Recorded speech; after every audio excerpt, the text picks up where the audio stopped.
Know that a goaltender is the backbone of a hockey team.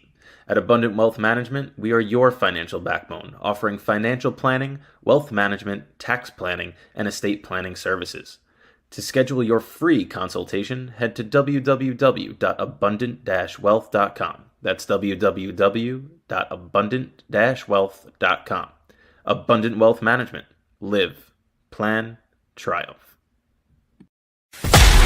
You're listening to Rangers Radio, your home for end-to-end coverage of the New York Rangers. With your hosts, Brendan Azoff, Zach Domino, and Steve Pappas. Blue Shirts fans, the puck drops now. What's up, everybody? Welcome to Rangers Radio. We got myself and Steven here right now. Zook's hopefully going to hop on in a little bit. And this is really an episode where if you're in the comments, you're watching this Sunday morning, we ask that you hop in, commiserate with us as the Rangers are in the midst of their longest losing streak of the season at 4 games. Their road warrior mentality and magic has worn off over the last 3, and they are now sitting in last place in the Metropolitan Division and just 2 points shy of the lowly Buffalo Sabres for last in the East overall. But before we dive into all of that, Steven, how's everything going? You know, I've had better days, obviously, watching this team and enjoying the sport of hockey. I've certainly had more mentally stable days watching the sport of hockey. Right now, it's I'm clinically insane watching this team because I expect it to be different every night that I watch it, and it's the same terrible, gross, disgusting product that we see basically every single night. And I remember I got some heat a couple weeks ago for saying for I guess part of our podcast where I said like this team's closer to the home version of themselves than they are the road version of themselves. And I got people saying, well, how can you say that? Just look how they play on the road. This is more like the team that they have been doubled up basically on shots for 3 straight games on the road. That is more like the team that I was expecting to see this season than the one that was dominating on the road. This is a bad hockey team. This is a very bad hockey team.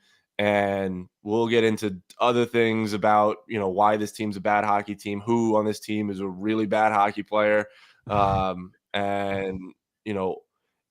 just a lot to get into. And it feels like a lot of like self-reflection almost. And I get that it's November. We haven't even hit Thanksgiving yet, but there's certainly some reflection, at least as Ranger fans, that we can have at this point in the season, because I will say it on camera right now that if this team makes the playoffs, I'll do something. Like there's some bet that I can do because I'm that confident that they are not sniffing the playoffs. They're not going to sniff. I mean, by the Olympics, they might be, we might be talking about them as top pick contenders, and that's probably for the best. And we've said it plenty of times already this season.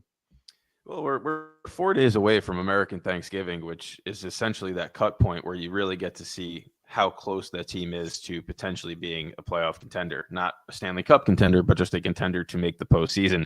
And the reality is the Eastern Conference is kind of jumbled together. Even though the Rangers are 2 points away from the bottom, they're only a few points out of the wild card spot. So it's not like they're in dire straits, but the way that you just explained, the way that they play hockey isn't going to get them there. They're just not talented enough, not deep enough. They don't have the scoring. There's too many problems for them to overcome. And that's kind of what infuriates me the most is they're in a situation where I think, it was less than 2 years ago when they won 7 straight playoff games. They swept Washington, went up 3-0 in Carolina. The vibes were good. The team was likable. They wound up going 6 against the eventual Stanley Cup champion Florida Panthers. And then from where they were then to where they are now, over the course of that time frame, everybody has kind of criticized the way that they've been constructed and how, yes, they had a couple of good runs, but really, are they good enough to get over the hump against those really good teams in the East and West? The answer was no. And instead of going the route of rebuilding, they've kind of retooled with just a bunch of veteran guys who don't fit what they need to do in the modern NHL. And now they're in this kind of dilemma where they're not really bad enough to be the first overall pick by an outright margin, and they're not good enough to get in and compete for a playoff spot, let alone a Stanley Cup. And that's kind of where we're at. But before we dive into the current season, in the spirit of the centennial season that the Rangers are unveiling this year, I wanted to take a look back because this isn't a 25-26 season issue. This is the worst franchise out of the original 6, right? They have the least amount of Stanley Cup wins with 4 out of the original 6 franchises. They're tied for 5th in wins in their franchise history, and they're tied for the fewest playoff wins. This has been a team that for 100 years, outside of 4 seasons, has been one of the worst original 6 franchises, if not the worst. And we're expecting now in the 100th season for things to magically change. No, this is just who the Rangers are. They're a bad NHL team. They've been a bad NHL team for the majority of their franchise's existence. And outside of the occasional, miracle Stanley Cup win that, says Sam Rosen says will last a lifetime, because the reality is it has to last a lifetime because we're not going to see another one. And we're looking at another stretch now where from 1940 to 1994, that's kind of what we're in now. So 94, add 54 years, and maybe we'll get lucky at that point. We're at 34 right now, or 32 right now. So it's sad. It's really sad. And then you fast forward to the 25-26 NHL season. They have the second most games played in the NHL at 23, yet they're only 2 points above 16th in the East. Buffalo has 20 points with 2 games in hand on the Rangers. Toronto 21 with 1 game in hand. They don't have a single 20-point scorer on this roster right now. And they have the 20th ranked prospect pool. So like I said, they're in this purgatory in the NHL where they don't have anybody good right now on the active roster, and they don't really have any top-end players coming up from the AHL as well. Their AHL team in Hartford is one of the worst AHL teams in the American Hockey League. Just a really tough position to be in for us, having to come on a show weekly, talk about it, and for fans in general that are just looking for silver linings, and there's really nothing to be found. Yeah, I had this thought last night as I was sitting here thinking, like, what exactly can I say that is different than what I've already said about this team and about this franchise. And I don't know if like I'm the one that needs to hear it, if I'm just saying this to myself, or if there are people out there that also need to hear it.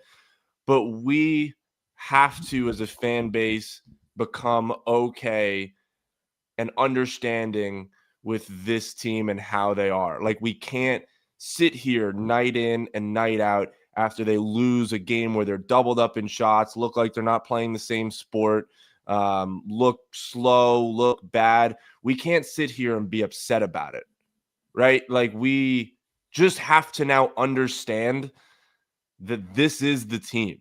This is who they are. This is what they do. This is what they're going to be. So we really cannot be expecting anything different of that. And we can't be getting mad that they are, getting outplayed by the Utah Mammoth, a team that had been struggling to start games on time. They looked pretty good last night. Or teams that the Calgary Flames, that are statistically one of the worst teams in the league, dummy them on their home ice. Or even back again last night to the Mammoth, where Karel Vejmelka's had one of the worst stretches of any goaltender this season, and he gives up 2 goals, and the Rangers don't really put a ton of pressure on him. We have to be just okay and understanding that this team is bad and we can't get mad. And I know I'm saying that it's like it's comedy because I am a guy that just gets mad all the time. So I'm pretty sure this message is really just for me, but we just have to be okay with kind of where they sit at the moment, because there's nothing we can do about it. There's no magical trade that could be made. There's no magical, Gabe Perreault coming up does not magically fix the core of this team and just how inherently bad at the sport of hockey that they are. There's no fixing that, at least in the short term. So just being able to sit here and sort of accept the fact that they're not a good team, they're not going to be a good team, and they're going to be a lot more results that are a lot like yesterday than anything else the rest of this season. They're not a good team at all. No, there are so many things that just in microcosm last night that fit what this team is. Alexis Lafreniere, 2 chances at a wide open net late in the game, shoots both of them right into the chest of Karel Vejmelka, who is down on the ice, sprawling around, trying to find the puck. And Lafreniere sits there and says, "Don't worry, I'll help you find it," and just shoots it into his pad and into his chest. Like, I had tweeted it when it had happened. we are living in a world right now where Matthew Schaefer, Connor Bedard, Macklin Celebrini, Connor McDavid, all these guys that are number 1 overall picks are coming into their own and taking over the National Hockey League. And our number 1 overall pick, the only one that we've ever had in league history, doesn't look like he's ever touched a stick with, he's a lefty shot. Doesn't look like he's ever taken a shot left-handed before. Like, I've never seen somebody just be so inept at scoring goals. He had a breakaway. It wasn't just that. There's a decent amount of just last night where we'll start with those 2 chances late in the game that could have put them ahead. And it doesn't happen. Of course, immediately Utah goes down the ice and scores on a fluky bounce, that Matthew Robertson turns the puck over, which is another horrendous hockey player. We'll talk about that too. Yep. Yeah. But, there was that play where you get 2 chances to put your team in front late in the game. You don't do it. I believe he had sort of a semi breakaway earlier in the game, or a full breakaway, and didn't score, obviously. And then they had a chance. I forgot who gave him the puck, but he had a chance maybe 14, 15 feet out and missed the net. Like, that just cannot happen. We've sat here plenty of times and said you have to take away the number 1 overall pick, label from him. Why? Why do we have to do that? Why can we not expect him to be, talented? Why can we not expect him to be an impact player? He's not. Like, he's not an impact player. I don't care that he's getting the chances. We've said it for 6 years now that, he gets the chances, but he doesn't finish on them. And that's what's important. He doesn't finish on the chances. The amount of times that we've talked about expected goals this year, this game's not won and lost in the expected goal category. It's won in the actual goal category. And the Rangers, night in and night out right now, and especially out of Alexis Lafreniere, are not getting that production. I mean, I don't know if it's a coincidence. It's probably more of a coincidence than anything, because Gabe Perreault was immediately demoted to the 3rd line. But they scored 7 and 6 goals when his 2 games in the league, basically, on this top line, and now all of a sudden he's gone and they're struggling to score 3. Like, we talked about the balancing act of the roster. That's really all it did. Gabe Perreault didn't come up and look otherworldly, but it balanced out the lines, and it took guys like Sheary and those guys that were playing out of position and bumped them all down. And that, gave the top skill guys more space to create, because I don't know if you're an opposing defenseman more worried about Connor Sheary stick handling the puck or Gabe Perreault based on what the hype level is around the player. So to me, it's pretty evident that their weak spot is offense. And you have 3 guys in the AHL, and Othman, Perreault, and Berard all have brief stints in the NHL. What are you losing by giving them an opportunity to play every day? You have to waive Connor Sheary, you have to waive, Brodzinski, you have to waive guys like that. So what? Are those the people that were cornerstone pieces for what you're going to be building? How is that an option? Waive these people. I watched last night. They trotted out a second power play unit of Taylor Radish, Connor Sheary, and Johnny Brodzinski. I don't think the Buffalo Sabres have, or the Calgary Flames or the St. Louis Blues have a second power play unit that's as less talented than that one. And I love Johnny Brodzinski too. Connor Sheary has 0 goals this year, and you've trotted him out to play power play minutes. Why? It makes no sense. Especially Noah Laba doesn't get any power play time, by the way, either, which is I'd rather have him out there. What's the thought process there? And on top of that, you also have, like you just mentioned, a Perreault, a Othman, a Berard sitting in the American Hockey League on the worst team in the American Hockey League. So, like, where are we going here? What's the thought process? If your American League hockey team is going to suck and your NHL team is going to suck, bring up the guys that don't suck. Let them play. Why is Gabe Perreault sitting in the American Hockey League? Granted, I haven't seen him do much in the American Hockey League since he's gone down, but like, what's the point? This is my problem all the time with this franchise. It's that we have these guys that need to play NHL minutes and they need to play in the top 6, and you're not going anywhere. So what's the use of just yo-yoing them back between Hartford and New York? It makes no sense. This is why we can't develop talent. This is why this organization is made fun of for the Vitaly Kravtsovs, the Elias Andersons, the Alexis Lafrenieres, the Capo Kakos. Like, the list goes on and on about these guys that they've just failed miserably to develop. And whether that's you yo-yoed them between the Hartford Wolfpack and the Rangers too many times and didn't give him consistent minutes, or you played him at the National Hockey League when they weren't ready and kept them in the bottom six and didn't give him a chance to be, play with the top talent. Like, there's so many different things here that this organization just does so poorly and so backwards. And again, there's a common denominator in all this. Like, I have my dad, love him to death. Like, he's a big Ranger fan, but he's not like that in tune to the organization. Like, he's a guy that, like most people, like not the sickos that we are, that'll sit there and watch this team every night for some reason. Like, he'll tune in every now and then. And the answer that I get from him all the time is, well, they have a different coach. It's a different system. How does it look the same? How does this and that? There's a common denominator here, and we talk about him all the time. It's Chris Drury. Like, he is single-handedly killed this team. Like, he had a team that went to 2 conference finals in 3 years and single-handedly threw a nuclear grenade into the mix, into the middle of it, and is going to, I don't know if he's going to pay for it. I don't know. Like, definitely not. I don't know if James Dolan cares. I don't know if James Dolan cares about the Rangers at this point because the Knicks are doing so well. Like, Chris Drury, I would be very interested if you polled all 31 other general managers in the National Hockey League, how many of them say he is a bottom 5 GM in the league? Because you should, if you are a contender right now, you should be lining up to make a trade with Chris Drury because you are going to be better off for it every time. What trade has he made that you've come out and said that was a great deal? That was they really stole that trade. Like, the Keandre Miller trade in theory was good, but you don't play Scott Morrow. Like, he's played 3 games, and like, listen, I hated seeing on Twitter yesterday, he turns the puck over, the puck ends up in the back of the net. Let him make a mistake. Why? Like, why are you gonna let the kid make the mistake? He's got to grow. If he's not gonna make the mistake, let him grow. Like, that's my problem. Is we have been so conditioned in this front office, in this coaching staff, maybe not the coaching staff, because, listen, Mike Sullivan's done a great job. If there's one person you cannot be mad at this season, I think it's Mike Sullivan. I think what he does works. If you don't have the talent, if you don't have the buy-in, if you don't have the effort, right? Like, you can only go so far with a good head coach. I think he's a guy that needs to have some time to build that system.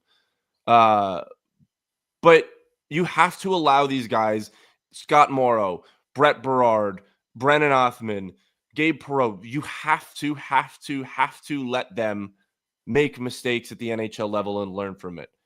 How many times, right? Like, did we see a Connor Bedard or a Macklin Celebrini make mistakes in their first? And I'm not saying these guys are of that level, but how many times that you saw Bedard get called out for really, not getting it yet?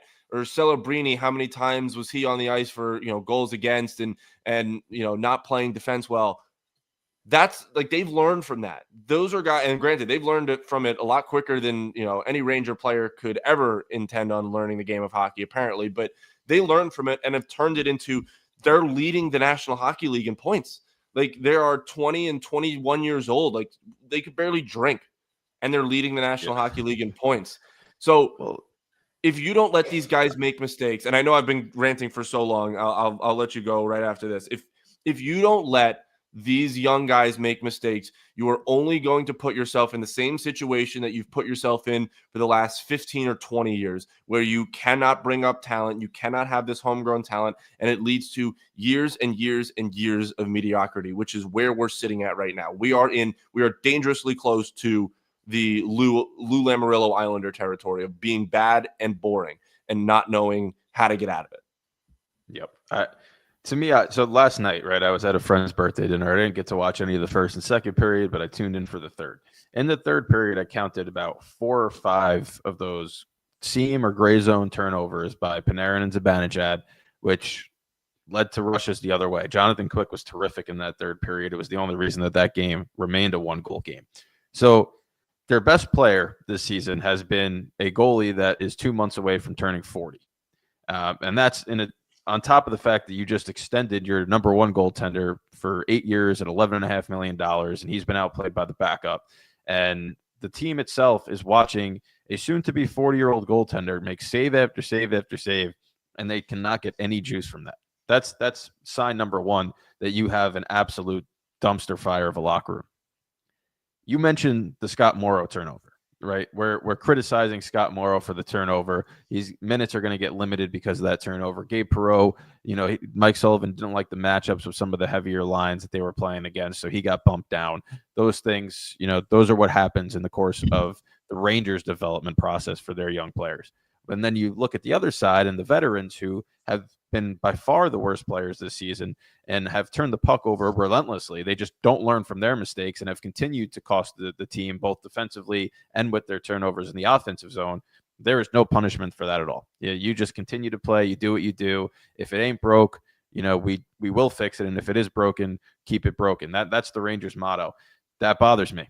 Because if I'm a Perreault and I turn the puck over and I get benched now for it, but then I watch the guy that's making the highest paid player on the team that's making all this money, that has a track record that I don't have, but is continuously force feeding the puck and not getting the job done, and there's no mitigation to his ice time at all. What kind of message is that sent to me, right? So that's the area that it doesn't make any sense to me how that's justified. And then you look at the record on top of it. They're 10-11-2. They haven't scored. They're struggling mightily. Why on earth are these guys not playing?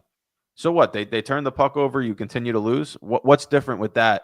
With the kids at least getting the reps and learning, than with the Shearys and Radishes getting the reps. And I don't understand how you could look at those pros and cons and say, you know what, we're going to keep with what we're doing right now. They're not close. It's not like this team has shown glimpses of real, hockey prowess. They still have one win at home. They're now finally catching up on the road to what they've been doing at home. It's like, change something. It's time. If you have to waive a Parson and if you have to waive a Sheary, Sheary's going to clear. I don't see many teams lining up to claim Connor Sheary, right? And then you look at you mentioned Drury. I can't. Like you said, there's no trade or anything that's going to happen right now that's going to change how you feel about the team. Well, there is one move that would change, and it would be firing the general manager. Because at least then I know that somebody's going to come in. They can move a Panarin. They could try to look at moving a Lafreniere. Like, to me, there's nobody on this team that really shouldn't be untouchable, especially if they're willing to waive, because the only way that I see to fix it is to completely rebuild. And if you have 2 first-round picks already coming up and you're able to move a Panarin who's on an expiring deal and get a first back for him, and you have 3, and you have a new GM that comes in that might have a better eye for talent, a better draft strategy, can bring in a better scouting team, better player development team, to me, that is the biggest step forward and the best thing that they could do. If there was one direction that they can go in this year that I had a magic wand and I could wave and said that's what's going to happen, that would be the direction I'd choose, right? Fire the general manager, bring in a new scouting staff and all of that, and build through the draft. Every other team does it.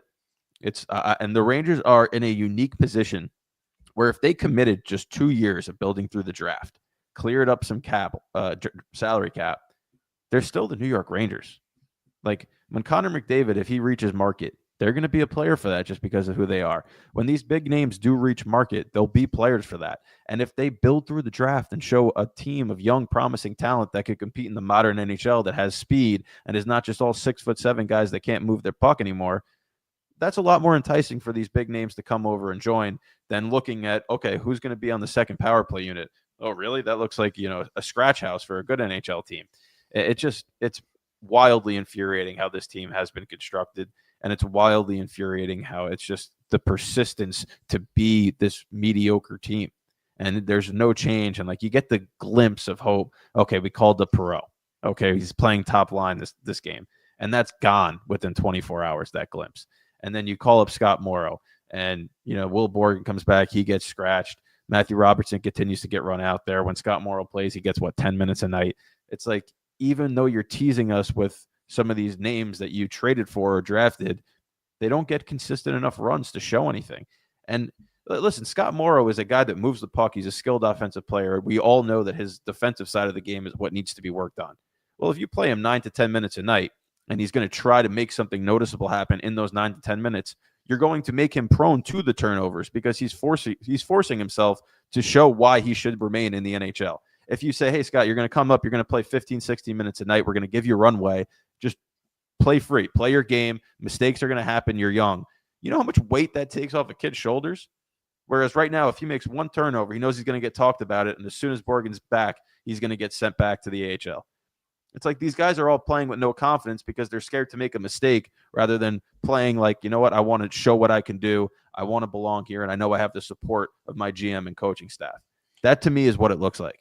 It looks like a bunch of young kids that are timid to make mistakes rather than a bunch of young kids that are coming up with the guidance and the philosophy of mistakes are going to happen. We're here. We're going to have your back no matter what happens. Just be you, be creative, play the way that you want to play. It's just bad management. I will say, I mean, listen, Scott Morrow he had nine shifts after the turnover that led to the goal last night. He had 15 minutes of time on ice, 22 shifts. The only D-man that had less time on ice than he did was Matthew Robertson. And that dude stinks. That was one of the biggest mistake a defenseman can make is just blindly poking the puck through the slot, especially in a tie game in the third. Here's my thing, though. Taken to the corner. Here's my thing, though. Like, I don't even think that was like the most egregious thing that he did all night. Like, no, it wasn't. It just wound up in the back of the net. Yeah, there were probably 2 or 3 more things that I watched from him, and I said it as the game was going on. The amount of times, if you go back, and I commented about how poor his game was last night. I mean, on top of the fact that at the end of the game, you toss somebody into your goalie. That's the only player that has done anything for you in the last 2 weeks, basically. For a second, you're holding your breath to see if Jonathan Quick's all right. I will pose this question to you, and I know we are very big Igor fans on this podcast, and I think at the end of the day, Igor is the guy, and how many times in a year he goes through this like little slump and then finds himself out of it. Should they be playing Jonathan Quick a little bit more because he is at the moment making the same? It feels dumb to say it because like they're thinking they're still contending and have a chance to win, but like obviously from the outside we're not seeing that. So Jonathan Quick probably gives you a better chance to win at the moment. Like in this is going to get clipped and taken out of context. I can already feel it, but on November 23rd of 2025, for these past week and a half or 2 weeks, like Jonathan Quick has looked like the better goaltender. He gives you the best chance to win in this particular moment. Do you give him a little bit more leeway right now and just, let Shesterkin figure himself out? Or is it just this could get clipped and I don't care because my answer to you is we've talked about this. We've done the show for 3 years, Zook and myself. This is now your second year with us. Every single season we've done the show, whether it was Quick in goal or whoever the backup happened to be at that time for Igor Shesterkin. We've talked at one point of the season of does the backup need to get more of a runway because Igor's struggling, right? That has consistently been his flaw, is that although he could be and is the number one goaltender in the National Hockey League 65 to 70% of the time, there's going to be a 30% portion of the season where he's just an okay goaltender and your backup is going to have to get a little bit more runway. I think we're at that point right now, and I don't think it's necessarily Shesterkin playing supremely bad. I think it's the fact that the team around him, it's just demoralizing to him, and he's not making that extra save that Quick right now is making. So if your goal is to try to get a couple more points in the standings right now, then yes, I think you do have to give Quick a little bit more runway. But as much as we supported Igor Shesterkin, we can't keep having this conversation with a goalie that's making $11.5 million. And if you're at the point where I know you're in year one, you give him this whole no movement clause, like if you start playing Quick more and the numbers for Quick stay as good as they've been, you got to have a tough conversation with Igor Shesterkin. One, how about, hey, Igor, let's save you from yourself. We appreciate you wanting to be a Ranger, but look at what happened to all these other great goaltenders that wanted to stay Rangers for their careers. Why don't you go somewhere else and maybe win a couple of hockey games? Because that's a big cap blow that they could get off their books too. But to me, at this point, you're looking at a 4 to 5 year window here where they're going to be bad. And the only way to get good is to go through that of being bad. Like Fox at 27 should be dealt. Like he doesn't deserve to have his prime wasted by a team going through a rebuild. You know, the Mikas, the Millers, the Panarins, those guys all have to be gone. And then you look at the goaltender and, hey, Igor, I mean, the contract in hindsight looks like it could be a pain just based on where this team is. If the team was playing good hockey, was still getting some goals, and we're, a little bit over 500, then I could understand signing Igor. But with the way that this roster is built, having a good goaltender doesn't even matter. I mean, you can't really play a better game than what Quick played last night, and they still lost. The first 3 games at home this season, Igor was allowing 1 goal a game, and they lost all 3. So as good as your goalie can be, if your team can't score, it doesn't matter. And paying a goalie $11.5 million when the biggest issues right now are on the other side of the puck, to me, it's tough. So I think that there's a bigger question at play here. But I think we've had this discussion each season that we've done this show so far, and each time they have given the backup a little bit more of a run, and it's wound up sparking Shesterkin, and he's come back with a vengeance after that. But you can't have that conversation every single year with a guy that makes 11.5. You don't have that conversation with Hellebuck at all until the postseason time, which is a separate issue. But Hellebuck will play 65 games a year. He'll give you the same performance each night, and you know what you're going to get. They need that from Igor. I had this conversation with a good friend of mine yesterday who is he was a Flyers fan, and I'm just sitting there bitching about the Rangers, and it's like, it feels like, listen, I'm not completely numb and dumb to the fact that like the Rangers last like 10, 15 years, most teams would take it. Like most fan bases would, like living here in Rochester and dealing with Buffalo Sabres fans, if I complain about the Rangers to them, it's like, well, boo-hoo. And granted, I'm a Jets fan, so like I understand what the Sabres fans are going through, so like I completely get that. But the Rangers have been like the Bills almost. It is. They're good enough to make the like playoffs. They go on runs, but they can't get over the ultimate hump. So as Rangers fans, we're upset. As Bills fans, they're upset. But when you look at the other hockey teams, like you said, Flyers have been dog water. Buffalo Sabres, they don't even know how to win. It's like we can't really complain, but at the same time, we can. Yeah, it was funny. So this whole conversation, I'm gonna just pull it up just so I don't get it wrong. But this whole conversation started. He had texted me a trade about the Flyers and Tage Thompson about Thompson needs a change and this and that, and he's talking about they just called Buffalo Shitsville. I'm like, dude, I don't think you understand. Like, Philly's just Shitsville South right now. Like, what do you like? They're the same thing. Like, they're the same thing. But we then got into this conversation of the Rangers and Igor. And if you really, again, it sounds nuts because we talked ad nauseum last year about signing this guy and signing this guy and signing this guy. But if you really think about where this organization is right now, in the 8 years that Igor is signed with the Rangers, how many of them you can confidently say they'll be competitive in? 3, 4 max? Which was the only argument that I agreed with last offseason as to why you shouldn't re-sign him, is because this team wasn't good enough. It had nothing to do with the player. The player deserved the money, but it's the team around him.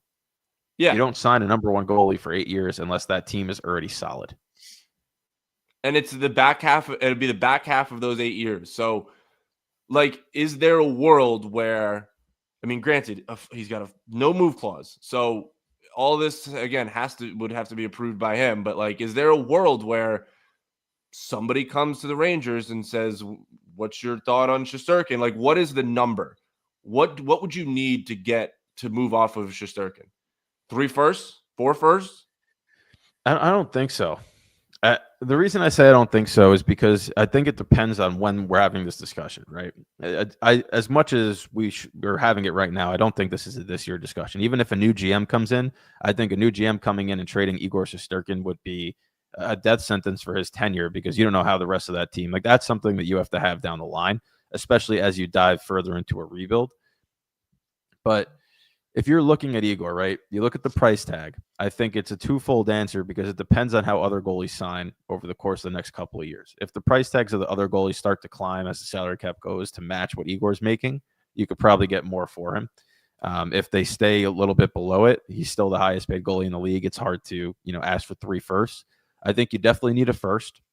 I think you definitely need a prospect. But I don't know if you need, if you can get more than that, great. But it depends where they are in this stage. If this happens in 2 years, they've already had a plethora of players move on. They've already gotten a lot of firsts. Is another first and prospect really what you want? Or are you going to want a young NHL-ready player at that point? Like, I think it all depends on where they're at when that conversation does come up. But it's not going to be me. Breaking news, I'm not in line for the Rangers GM position. But if I was the guy that was coming in, I look at this roster, and there's nobody on it that I'm like, they're set in stone here. right? Because I think even a player like Will Cooley, who I think on the third line is a very serviceable player, Rangers fans love him, rightfully so. He plays the game hard. He's not a lock to stay on my team. I actually can get some value for him. Alexis Lafreniere, I don't know what I can get out there, but I'm trading him. Like, you look at this, I have a picture of Fox up there. I love Adam Fox. I think he's the most underappreciated player that the Rangers have had, and that might be one of the most underappreciated players in the league. But at 27 years old, the former Norris winner, with the way that this team is currently built and the direction that we all believe they have to go into to get back to competing, why would you keep Fox around for another 3 to 4 years in his prime when you could trade him right now, get a haul of picks in return, and let him play his prime with a team that's contending? Like, as much as the sentimental value comes into play, and as much as you might love the player, if you're looking at it from a top-down approach where you're looking at the roster, what needs to be done, I think your best asset to move is Fox. So I don't think they're going to do it. I definitely don't think Drury's going to do it. It would have to be somebody coming in and replacing Drury, which is a whole nother question of whether that would even happen. But there is not one player on this roster that is cemented. The only reason you might say they're cemented is because of the clauses that they have on their contracts.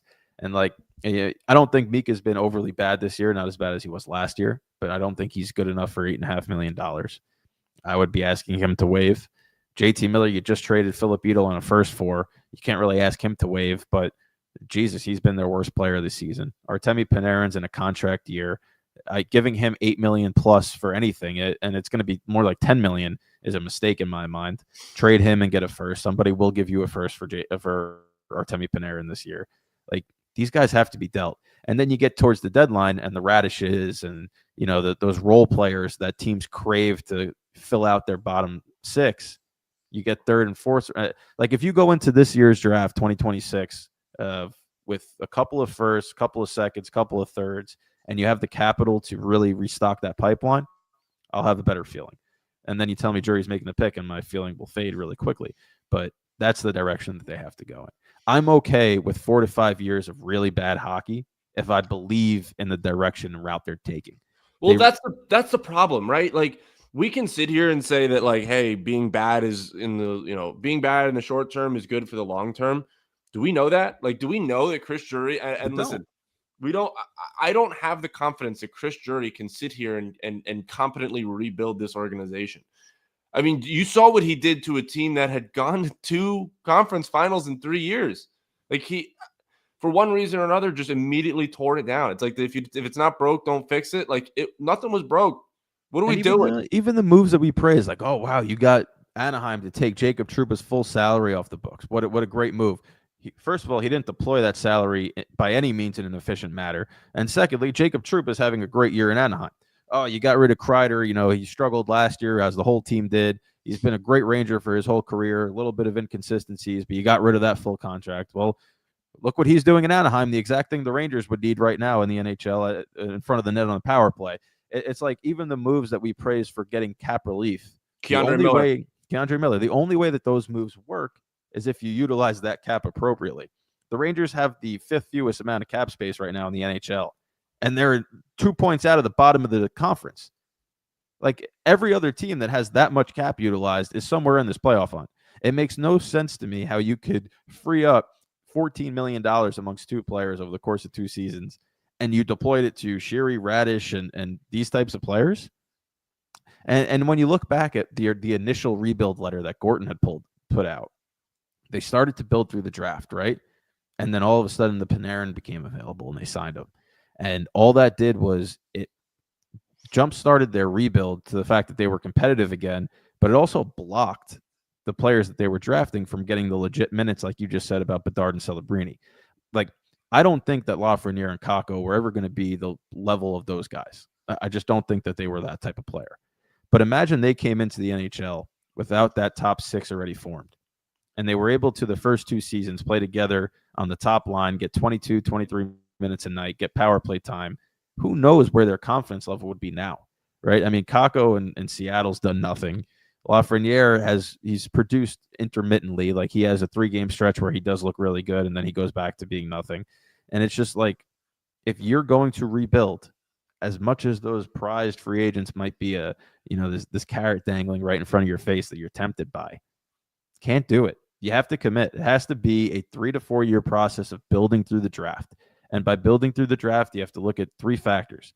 It has to be hockey IQ. It has to be a player that could think the game. It has to be a player that can move the puck with skill and precision.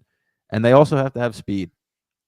We're in a day and age with the NHL where if you have guys like Perreault, I think is ultra talented, but his one knock in that draft year was his foot speed.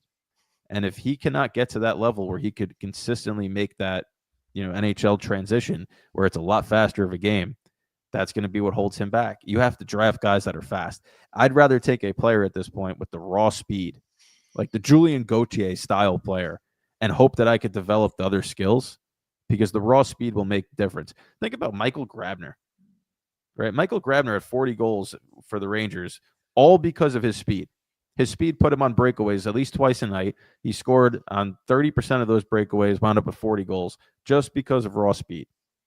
Right positioning on the defensive side of the puck, raw speed led the chances. That's what this team needs. This isn't 2014 where you could build a roster with the Brassards and Pouliot's and get great defensive structure and score 2 to 3 goals a night because you have Lundqvist in there. This is a much different NHL than it was just 10 years ago, and the Rangers are playing like it is 10 years ago right now. Yeah, how many times last night and just on this entire West Coast trip did you sit there and think, are we playing the same sport as the other team? Like the Mammoth were toying with the Rangers last night because they have the speed, because they have the skill. The Rangers just don't have. Like it's watching these guys like saunter up and down the ice every night is demoralizing.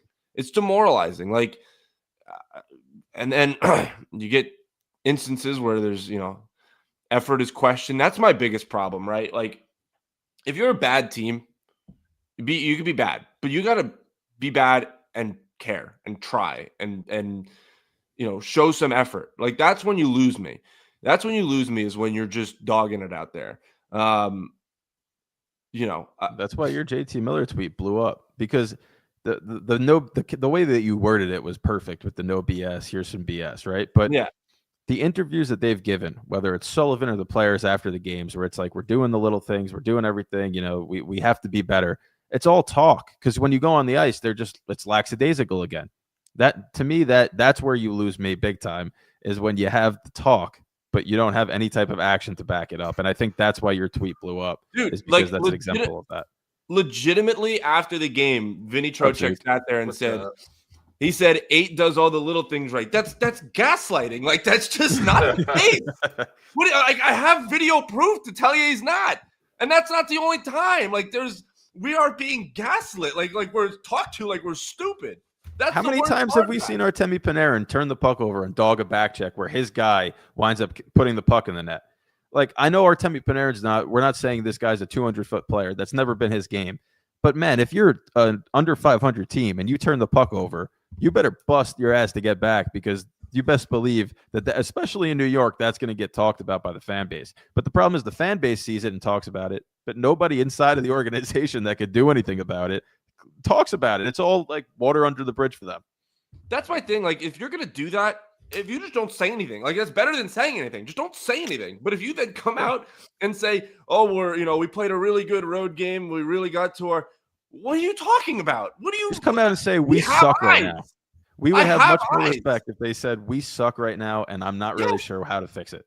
Okay, we're in the same boat then. We understand you. Don't say we're doing the little. You're not doing the little. The little things would be, okay, we only had 19 shots the last 3 games. Let's try to shoot the puck a little bit more. All right, we can't get out of our zone clean. Let's work on that. Like, if I see drastic changes there in the actual little things of hockey, okay, then we could talk about little things. No, just come out and say, we're a dog water hockey team right now. We have not been able to produce at the level that we want to produce, and we're here searching for answers just like you are. Okay, and you have my respect. And how, dude, I'm not like the greatest X's and O's guys when it comes to hockey. Like, you should get a board on this screen, because I would love to draw up some crap. The amount of times that I watched this offense, and it's very clear that their offensive philosophy is get the puck to the D-man, let the D-man shoot it, and either you create a screen, it gets through and goes in, you get a tip, you get a rebound, this and that. They might be the worst team in the league at getting pucks through defensemen. and just through shins in general. Like, they are god awful at it. How many times can I sit here and watch their entire offense go through their defensemen who have no offensive skill, by the way, who outside of Adam Fox are abysmal on the offensive side of the puck?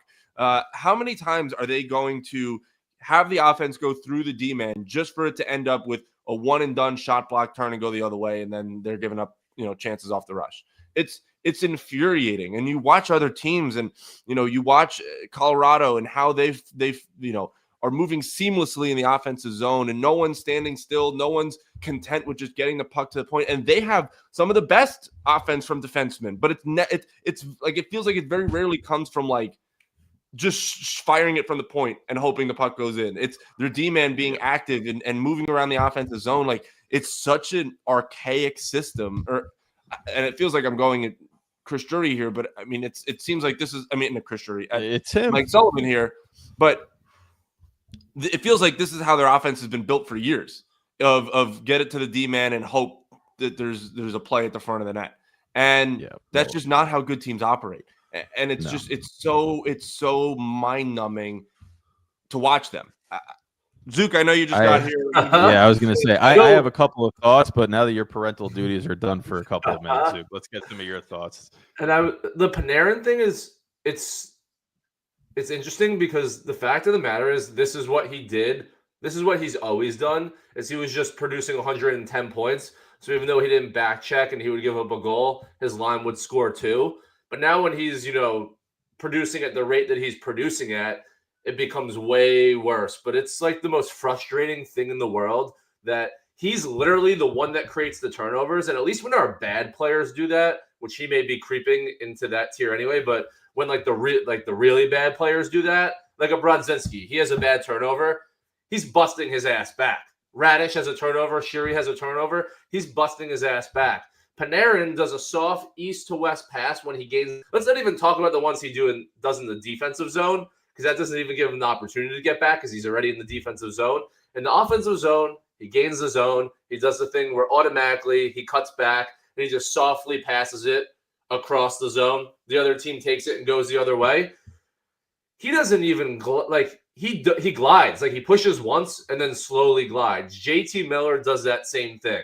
So many of our players do that. It's just super frustrating that and I mentioned this at the beginning of the season, when you play the style that the Rangers have to play to be successful, like, bore yourselves and bore the other team at the same time and try and win these 2-1 games, you have to do that for literally all 60 minutes. If you can't be the type of team that does it for 55 and doesn't do it for 5, because that 5 minutes you're going to give up 3 or 4 goals because you're not talented. And you go the other way. And I see it, not to make to make a comparison, I see it with Rodgers and the Steelers. Tomlin wants to play the type of game where he wants it to be 10-7 going into the fourth quarter and try and win one quarter. And I see it with Rodgers at times. In the first or second quarter, he gets antsy. He throws a pass because he tries to get 30 yards. It turns into an interception. That's what you're seeing with some of the Rangers. Like, they're unwilling just to dump it into the zone and change lines. They try and make a play across the ice because they're getting antsy that they only have 6 or 7 shots on goal, even though it's tied at that point, or they're down 1-0, or they're up 1-0. They have to play the type of game where they get these things into, 10 minutes, 7 minutes left in the third period. It's tied up, and they just have to win those 7 minutes, because when you have less talent than the other team, it's easier to win 7 minutes than to win 60 minutes. And it just doesn't fit with the style of play that some of the players want to play, even though those players can't even play that way anymore. And the thing that sucks about Drury being inept is, if he wasn't inept, the fact that all of these free agents have signed should actually work in the Rangers' favor, where they should be able to look in the mirror and say, there's literally nobody out there. The only way we're going to turn this thing around is to build from the inside and get rid of our players. This should be a year where you literally trade everyone, plus the Keandre Miller trade, and then we have a bunch of pieces in our treasure chest to go with. And the fact that no one's sitting there and waiting for us at the end of next year should make that easier, because there's only one option. But that's not what Drury's going to do. He may not buy, but he's certainly not going to sell to the length that he should. Panarin should be gone. Schneider should be gone. You should have conversations about Cooley. Honestly, and he's probably not going to go anywhere because he probably doesn't want to go anywhere, you should have conversations about Quick, because maybe there's a team out there that doesn't have a goalie that can use a goalie. You're probably not getting much for him. But literally anything you should get this year, you should be trading pieces in. All the scraps in for pieces. Who knows? You leave this year with another first, another second, a fourth. Like I said, the Keandre Miller trade. This team, and again, the prospects never pan out, but just talking from a prospect pool, could go from the mid-20s to the low teens to the high single digits just by having so many picks. That has to be the way at this point. And with the style that they play, I don't think their success on the ice is going to go down more if they get rid of some of the guys that I mentioned and bring up the prospects. And Brendan, you always say this. Would we rather have watched last night with the guys on the ice that we had, or would we rather have watched last night happen exactly how it happened, but with Berard, with Perreault, with Othman, who I think Othman would probably be part of the people that could move. But you'd rather watch last night with 20-year-olds. Like I see Giants fans doing it. They're losing, but they're saying Jackson Dart looks good.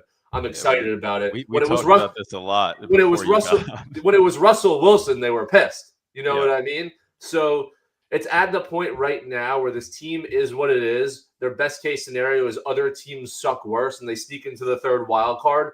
But if your goal is to get to the Stanley Cup and win it as soon as possible, that's not going to happen this year no matter what.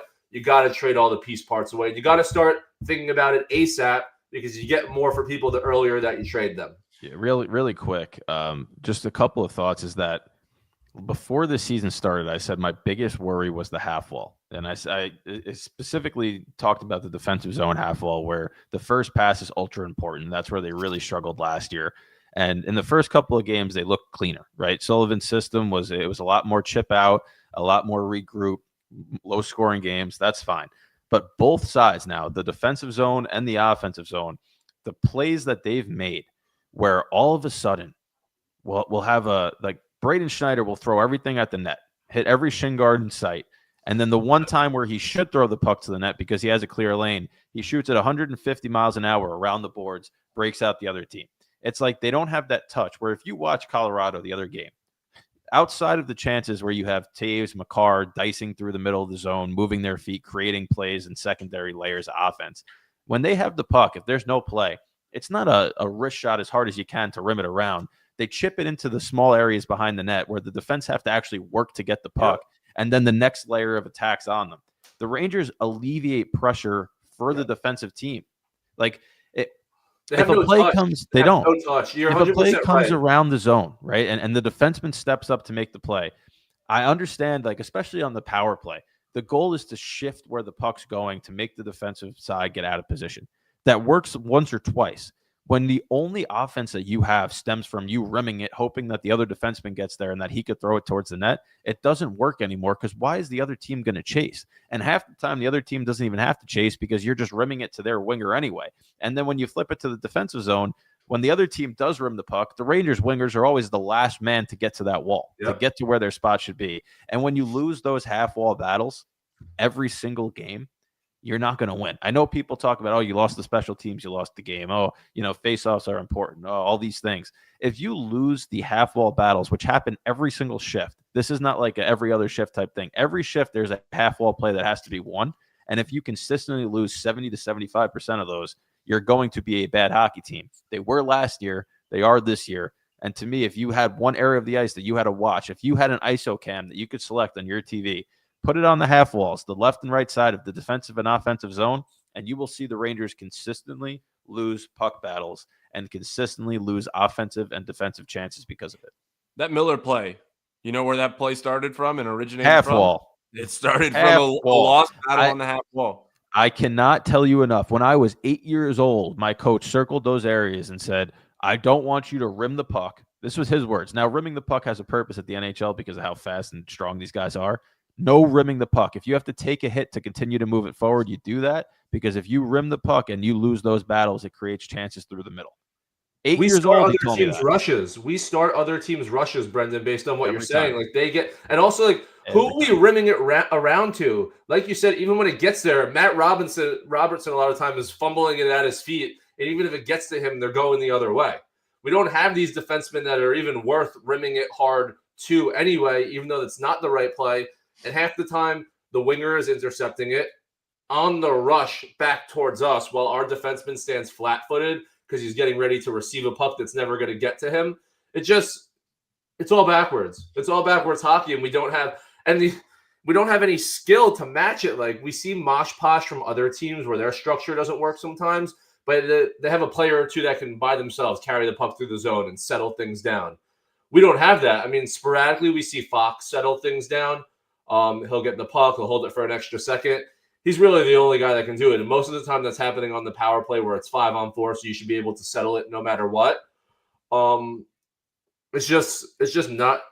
All you got to do is you don't even have to watch the team. Just look at the lineup they're putting out, and you can say this team's not good. Like they're not going to play well. They're not good. They have bad players. They have no depth. So one guy who's already playing bad is out. Now you got to bring a fringe 13th defender to play in your 13th forward to play in your top six. When I see these other teams have a top six guy go down, they're raising up a guy from the third line who is more than capable to give you certain nights in the top. Or they're six. calling up a prospect. Yeah, we have no depth. We have the inability or unwanting to call up prospects because for some reason we can't play Perreault because we got to play Morrow. So we're just like juggling prospects. Because God forbid you wave Connor Sheary. We're going to waive guys who people are going to go after anyway. Like we're scared that people are going to get picked up. Who wants these guys that we would put on waivers? We don't even want them. Like it's his uncle. That's our coach. We clearly do because we're unwilling to put them on waivers to bring up these kids. It's like the most. Like, I would love to sit down and interview Chris Jury right now and say, what's holding you up from calling up Perreault, Berard, and Othman in one foul swoop and letting them play every day? Thanksgiving dinner can't be awkward between Sheary and Sullivan. Well, to do that, we would have to put players on waivers that we're just not comfortable with putting right now. We don't want to lose good guys. Bro, you're under 500. Connor Sheary hasn't scored a goal since probably 2022.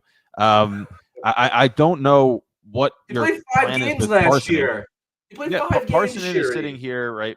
I think Parsonen at 23 could be given a run somewhere else. But why re-sign him if you're just going to scratch him? So get rid of him. Like the guys that are roadblocking the real prospects from getting NHL time this year are not guys that any other organization would allow to roadblock. Do you think that even the Nashville Predators, if they still had Juuso Parssinen, would say, we're not calling up one of our top prospects because Juuso Parssinen is occupying that roster spot? Like, come on, bro. That's not even a conversation. There are 32 NHL teams, and we just happen to be doing a show about the one NHL team that is a legitimate conversation in their GM meetings. And think about the money. Like, we don't play Euro, who we gave 1.5. We don't play Parssinen, who we, like, if you stacked up the little bits of money from the guys that we incorrectly signed and refused to move on from, like, you could have gotten some players that could have meant something. But Drury never lets things settle, and he always looks, how much money do I have right now, and how can I do something right now? Even if I just let the money sit right now, and then in a few weeks, someone else will go, and someone else will go. It's the management of the team is, and we all saw it. Like we're saying, like these are all comments that we made during the summer that are now just coming to fruition. That the only person that doesn't see it is the guy making the decisions. Like there's 3.5 million at least sitting in the booth up top that doesn't play. That I'm not saying you would have gotten a star, but this team, especially on the back end, could have used a $3 million player, like a true $3 million player. That instead we decided to give a few guys $1 million to try and catch lightning in a bottle. And a lot of times with that, all those guys end up sucking. And that's what's happening now. Now they're flip-flopping between who should play. Let's try and find a hot hand. And when they're as bad as they are, none of these guys are going to get hot. 2 things there. One, Connor Sheary's last goal was April 11th, 2024 against the Ottawa Senators. 2 seasons ago. The assists on that goal were to Nikita Kucherov and Braden Point. That's funny. Okay. So basically, in order for Connor Sheary to get a goal, you need to put 2 all-world players next to him. Yeah. Probably hit off him to go in. Now it actually makes sense why he's playing on the top line because that's the only way he could score. Let's do it. Actually, next game, Connor Sheary, he should just center Panarin and JT Miller if JT Miller's healthy because in the eyes of the New York Rangers, those 2 guys are every bit as equal as Kucherov and Point. All right, then the goal before that was March 9th of 2024. It was Sherry from Darren Radish and Mikey Asimon. So there, maybe it doesn't take all world beaters to get him to score. So the better Radish. The second point to Rangers Brendan, prospect, by the way. the second point to your comment about interviewing Drury, I hate to break it to you. I don't think we're allowed in the same county as him at this point, especially after this week. I don't think PR already hates me. Yeah, I don't think any of us are allowed within the same zip code as he is. So good luck with that. I mean, dude, it's been a week, man. Like it's only been a week. It's been 4 games. Like 4 games is they went from 10-7-2 to 10-12-2 in the span of like 10-11-2. You don't need to give them any more losses than they have. All right. Do you remember when we were sitting here doing the show? Before you go, they're playing at home against the St. Louis Blues, who's one of the worst teams in the National Hockey League. There's no chance they win the game. There's no chance. No, if you look at the schedule next week, they got the Blues, It's they tough, have yeah. Carolina, they At have Carolina, Boston and Tampa at on a Boston. back-to-back. They're Yeah. losing their next 4 games, and then Dallas at home. They may lose 5 in a row. that's true. I looked when we talked last week, right? which means what 9? Which means you got to start sell. You got to put out a If they for lose sale the next sign. 5, that means 9. Yeah. 9 straight losses. So when we talked about this was before the episode before they played the back-to-back with Columbus and Detroit, right? So I believe this was the last episode that we did. We said, okay, you have this 7-game stretch coming up against those 2 teams, the 3-game road trip, which is 5, and then you have the St. Louis and Carolina games that are still coming next week.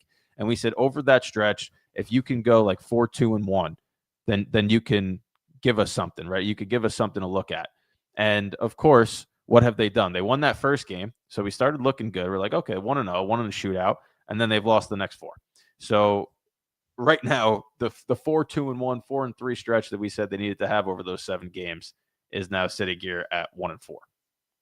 I'll tell you this though, like, and again, it's not making an excuse or anything. Who the hell made this schedule for the Rangers this year? I mean, I went through it. 60% of their road games happen in the first half of the year. They don't have a 3-game home stretch until December 13th, 15th, and 16th. And even that, they have to play a doubleheader. Like, they don't like they have no I don't know. They have no like extended period of time where they're in the same place for that length of time. And I'm not saying that's going to help them or anything like that, but like I don't know, it just feels weird that like it seems like every week we're talking about the Rangers going on a 3+ game road trip somewhere. Like what's happening? We know what that are we doing? they definitely need home games because they've been so good at home.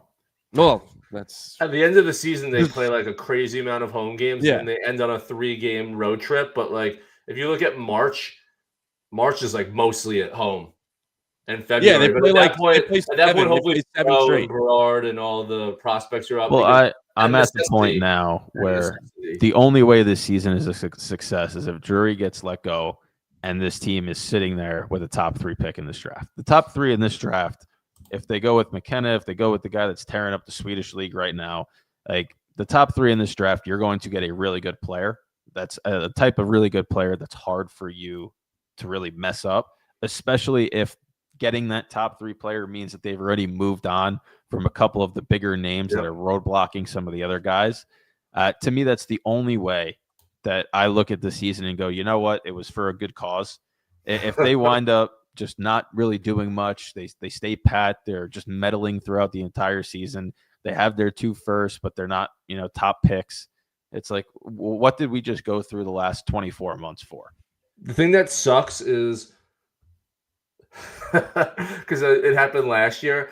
I have no idea what they did with the lottery to understand that like numbers are going to start coming out next year for the Rangers, and I'm going to have no idea what it is, and then they're just going to throw a logo up. But they were taking different numbers out, doing it in this different style that it's going to suck watching the lottery without understanding it. But what's our other path? Like the Stars top 10. Sorry, It's the who do we have? Stars or Carolina. They And get it can't be top 10. It can't be. If it's not top 10 this year, then the Rangers get it. If it is top 10, they get whatever the pick is next year. But both those teams are near the top there. It's not going to be top 10. So the Rangers will have 2 first-round picks this year. Plus, did we get a second for the Morrow trade this year? So we have 4 picks potentially in the top 60. They've 1 first-round pick, or sorry, 1 second-round pick, 2 firsts.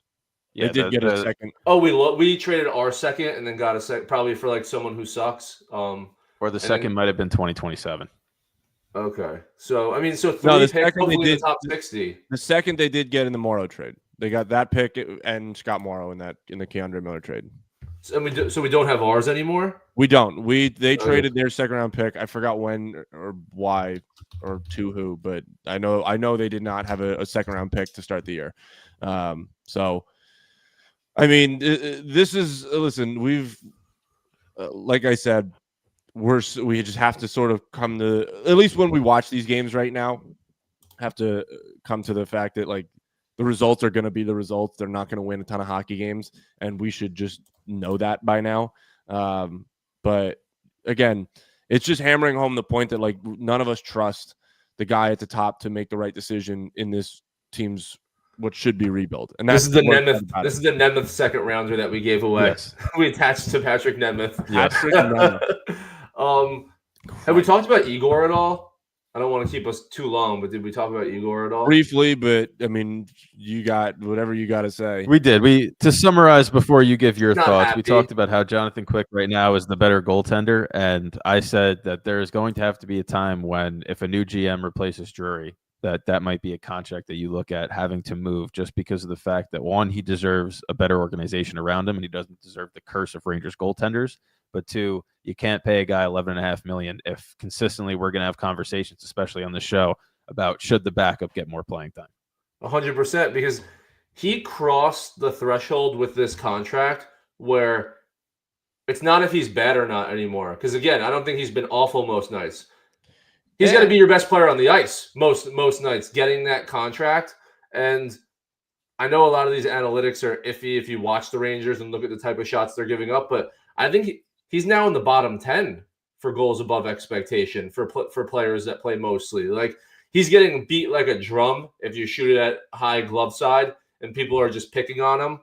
Again, similar to how I alluded to other sports, I think there is something to pressing when you know your team is probably only going to score a goal or two. If they can score that while you're going to take 30 to 35 shots a night and you feel like you got to be otherworldly, it's definitely human nature to do that. But I mean, if we're listing guys that are disappointing, I mean, and again, it's like, to give him credit, like, I think he's otherworldly. I've seen what he's done in other seasons, especially in playoff runs, and there's too many goals that, if you want to call them softies, sure, but we can all agree they're definitely not high danger chances going in against him. That I think Steve Valiquette put it out there, and I know people have a certain feeling about his analytics specifically, that this year he's only had one elite game. So one game that we won because of Igor Shesterkin. I don't know if that's true because I've watched some games, and there may be games where he's given up 3 goals, but the amount of high danger chances could have been 6 goals. So you may say he didn't play great giving up 3 goals, but he may have. But he's got to carry. He's got to carry.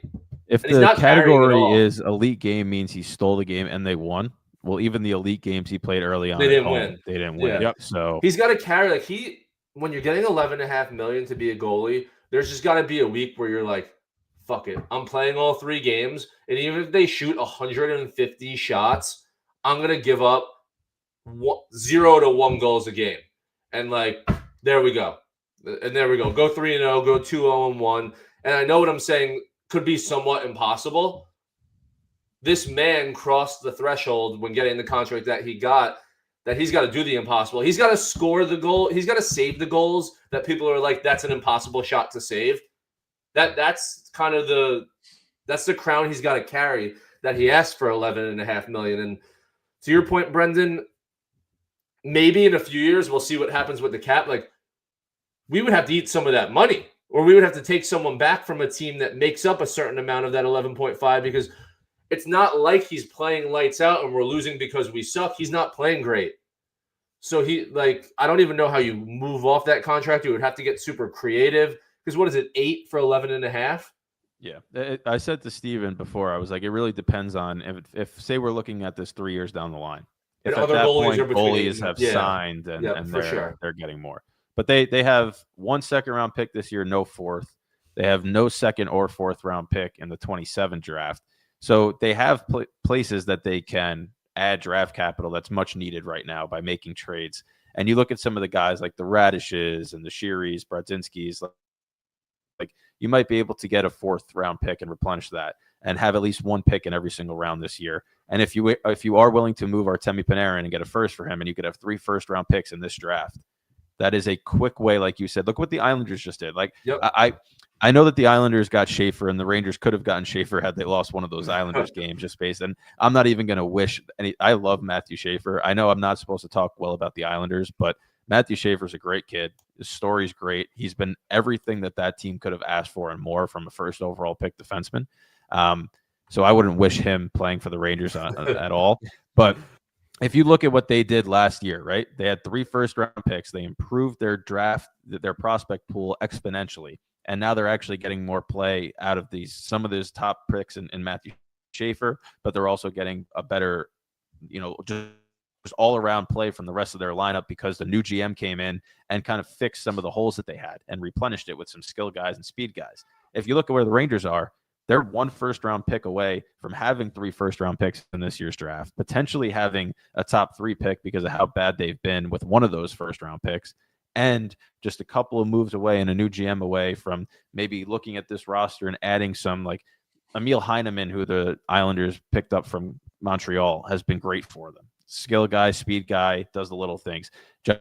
Jonathan Drouin came over. He adds some speed and skill to that team. That's really where you're at in this NHL, where you don't need to have a 75-point guy, but if he has skill and speed, he backs off defensemen anyway, and it allows the game to flow more smoothly for the other guys in your lineup. I think the Rangers are in a very similar boat heading into the 26 NHL draft, and it's just a matter of can they execute in a similar fashion to how Matthew Darche did just across the bridge over there on Long Island. The answer to that is no. By the way, let me leave you guys with this to make you guys feel even worse about Chris Drury. I don't know if Brendan could feel worse about Chris Drury because I know how he feels about him. I'm in that boat too. We don't have our second and fourth for the next 2 seasons.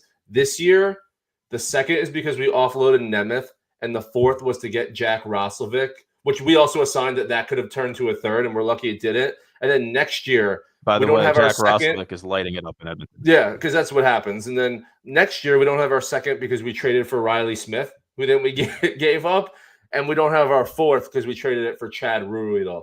So Chad Ruhwedel, Riley Smith, Roslovic, and getting rid of Patrick Nemeth. To even get an Emberson, who we didn't even give time, and now Emberson is okay, like somewhere else, or was okay. I don't know exactly how he's been this year. Those 4 moves is why we don't have 2 seconds and 2 fourths the next 2 seasons. And that's crazy. Now when you talk about those 4 moves. Like that's crazy. I know people talked about the Nemeth move, how bad it was forever. Now that it's actually hitting us this season, like we had to attach a second to this man to get rid of him. That's absurd.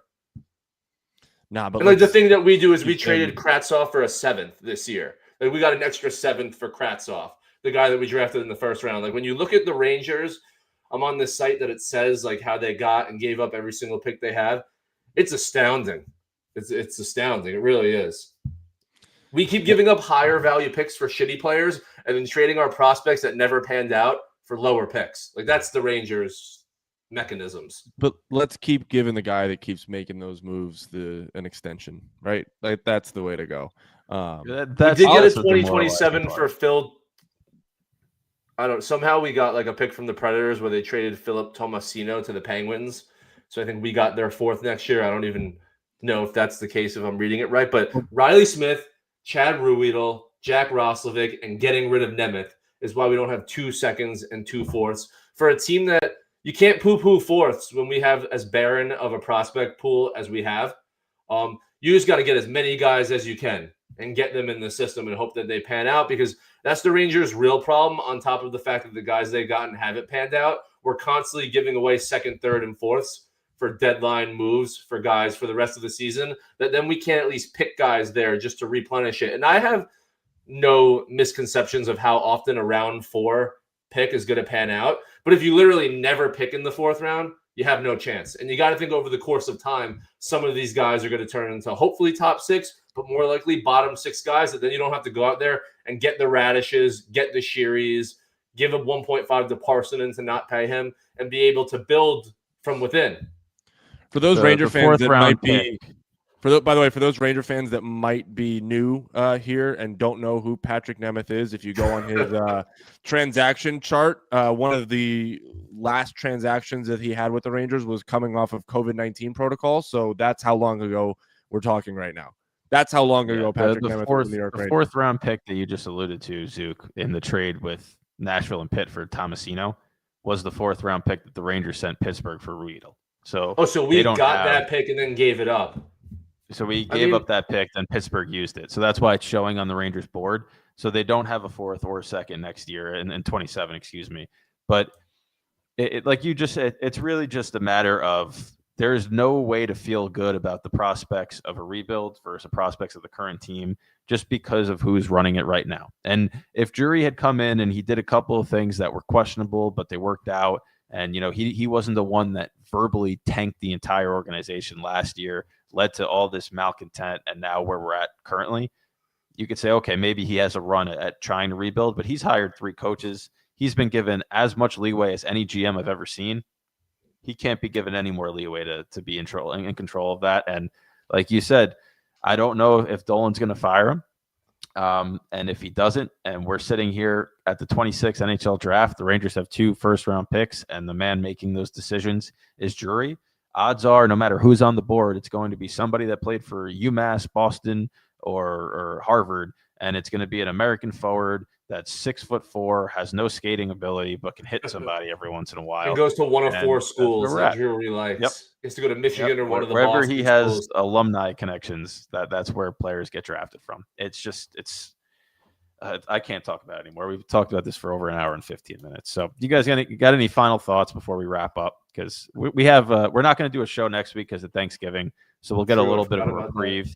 We'll eat some turkey. We'll try to enjoy a couple of days without Rangers hockey. I get the pleasure of watching the Dallas Cowboys probably get steamrolled by the Kansas City Chiefs while I'm trying to enjoy some turkey. I bet the Cowboys to make the playoffs after last week. That's good for you. If I had betting ability, like if I was still betting, I would probably throw my life savings on not making the playoffs. I'm a George Pickens guy. He's so good. I mean, he's going to miss a bus every now and then and go out in Vegas every day, but he is so talented. Good. I don't understand how that team could load up on offense like they have and just say, you know what, there's only one side of the ball in football, right? Stupid. Quinn didn't look good. He did, and it was against Vegas. My expectations are very tempered. All right, they play the Philadelphia Eagles today at 4:20. That's a much better test to see. What if they win today? If they win today, I'll be all right. Let me put it this way: if they win today, they're 5-5-1. I'll be sitting here saying, okay, there's a chance that maybe they sneak in, but correct, like you just said, win the next game. Because this is not a thing. I was talking about this with my friends. I think you win your last 4. Minnesota, Chargers, both at home, and then at Washington, at Giants. Your next 3 are Philly, Kansas City, and Detroit. You got to find like at least a win there, probably 2 to make the playoffs. But if you can win 1 there, bro, and then win your last 4. You're a Rangers fan. You're a Mets fan. You know how this works. If they won the 3 hard games on their schedule, they lose the 4 easy ones. Yeah, we've seen this story play out with the teams that we root for too often. Yep. I have no hope. My sport hope level from when I was 6 and 8 years old and I was watching it, always hopeful, to now I'm 27. I have zero hope for any team that I root for. It would be very Cowboys if it was like a win and get in at New York and Jackson Dart went like all world for a game when the Giants have like 3 wins. And it would be very Giants because then they would back up Russell in the draft. Wilson put up 450 yards, bro. You could put in Jameis Winston in that game. He'd throw for 600 yards and 7 TDs. I just, whatever. I'm not talking about that because that already makes me miserable enough. This team now makes me miserable. I can't even look forward to baseball season. I know that, Steven, you added that to the title because Trent Grisham is now getting $22 million. I'm done. I'm getting off the show because I can't talk about All right, one last thing before we sign off. Another sport question for each of you. And we'll start with Brendan, and then we'll go to Steven. Brendan, if the Yankees, what's the best case scenario signing for the Yankees, an individual player this year that you want? And then, Steven, I'll ask you the same thing for the Mets. Like, is it Bellinger? Like, do you want Bellinger back? Do you want like the Japanese pitcher? I don't want anybody. The Japanese pitcher would be nice to me. Because they're not going to sign Kyle Tucker. They might re-sign Bellinger, but now you have Grisham, Dominguez, and Judge in your outfield already. It's like that that qualifying offer being accepted killed them. But I do like the idea of getting one of these Japanese pitchers. I mean, those guys, they know how to pitch. They know how to stay healthy for the most part. I like Except that. if your name's Kodai Senga. Correct. But so that's the problem, is that the ones that do come to the East Coast get hurt. The ones that go to the Dodgers, they're fine. Of course. So, I don't know. For me, it's got to be Pete. It's got to be Pete, man. Like Over Diaz? You can't expect Ryan Helsley to be as bad as he was at the end of last year. Like, if you really want to think about it, if it's one and not the other. I want Devin Williams. Have him. I want Devin Williams. Don't care. Have him, and maybe the Mets will make him a starter, and they'll have Holmes and Devin Williams starting for him. There you go. My final thought, by the way, is as we sit right now, both the two most valuable franchises in the National Hockey League are 15th and 16th, or 14th and 15th in the Eastern Conference right now with Toronto and the Rangers. Is there a world where the NHL forces Connor McDavid to void his new contract with the Edmonton Oilers and force him to sign with one of those two teams? Because they suck too, right? The Oilers? If the NHL had their way, Connor McDavid would be voiding that contract to reignite the Arizona Coyotes franchise. That's also true. Yeah, it's a fun year where it's like, I mean, if you look down I don't have it in front of me right now, but between the Rangers and the Leafs, like the two most valuable franchises in the sport probably are not going to get, I could say definitely for the Rangers. The Leafs, I have, for some reason, more confidence that they can make the playoffs than the Rangers can, but there's a scenario where the league loses out on that revenue. Yeah. Two times. The Rangers are 2 points from being the 30th ranked team in the NHL. 2 points. They are closer to 30 than they are to the top 16. And that's just, it's sad. And you can't look at points with the Rangers because like other teams have a game or two in hand. So I keep seeing people saying like, oh, we're 3 points out, we're 4 points out. Yeah, but when these teams catch up to us in games, we're going to be 6 or 8 points out before Thanksgiving, and we know what that stat is. So you just got to come to terms with it. That's good. How many times this year have we said if you're going to be bad, be bad? Like, just be bad. Be bad. Be awful. Be awful. Get like the 3rd pick and the 12th pick. Trade some guys to get another second, maybe a first, maybe a second next year. Just take the next year or two to do it right. Like, do it right one time. Like, he's never even tried to do it right, which is so frustrating. But such is life when I've seen it with the Knicks. We got lucky with Brunson. When you're a Dolan-owned team, you're worried about just having a high floor that year. So you're in the news and people are talking about you. But look, the Rangers are trying that and it's not even working that way. So, like, come on. It's not even like we're fighting between the wild card and the Metro and going to get bounced in the first round. We're fighting between being the worst team or the 5th worst team in the league. No, the New York Rangers floor is lava. So everybody have a very happy Thanksgiving. Everybody have a very happy Thanksgiving. Enjoy the time without having to watch the Rangers play. We'll see how they fare Monday night against the St. Louis Blues, arguably one of the worst teams in the NHL at home. So we'll see. You got one of the worst teams in the league at home playing the worst team in the NHL on home ice. Perfect matchup, high quality television, very entertaining. If you love that sort of thing, you'll be tuning in. We are sadistic enough on the show that we will be tuning in. Sicko is going to be there. So, lovely. Actually, I won't be because I have a men's league game. Thank you, men's league. Oh, lucky you. 7 p.m. So I will actually be out there like scoring goals, something the Rangers can't do on home ice. And if you watch and you think the Blues look like the Avalanche, it makes sense. Yep. All right, boys. Happy Thanksgiving to you and your families, and we'll reconvene after the break. Happy Thanksgiving, guys.